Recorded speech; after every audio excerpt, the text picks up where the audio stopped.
NTR Marg, Telangana Thalli flyover, PGR flyover, Nayini Narasimha Reddy steel bridge, PV Narasimha Rao express way, Nehru outer ring road, Madhava Reddy flyover, RP road, Raj Bhavan road అని ఎన్నో పేర్లతోటున్నాయి హైదరాబాద్ల రోడ్లు.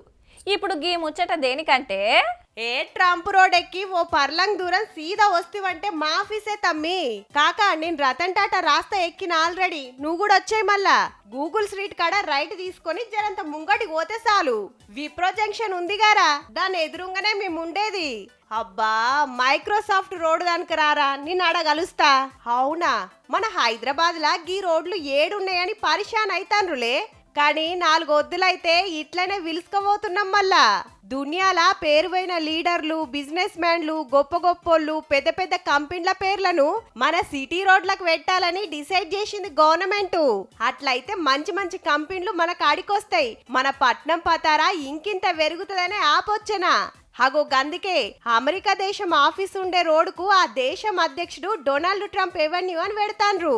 ఆ ఆఫీస్ వాళ్ళు సెంటర్ వాళ్ళు ఓకే అనుడే ఆల్చం, బోర్డు మారుతూనే ఉంటదట. Yesterday, Honorable Chief Minister has decided to name a street in the city, a very prominent street in the city, after President Trump. So do tell this to him that there is a road in Hyderabad named after him. అట్లనే outer ring road కెళ్ళి future సిటీని కలిపే రోడ్కు రతన్ టాటా పేరు final అయింది. Software కంపెనీలు బగ్గున్న ఏరియాలను Google street, Microsoft road, Wipro junction అని పిలుచుకుంటాం. ఇప్పటికైతే ఈ పేర్లు ఇంకిన్ని తెలిసినాక ఏ రోడ్డు పేరేం పెట్టిండ్రో మళ్ళా పరి చెప్తాం, తీయుర్రి.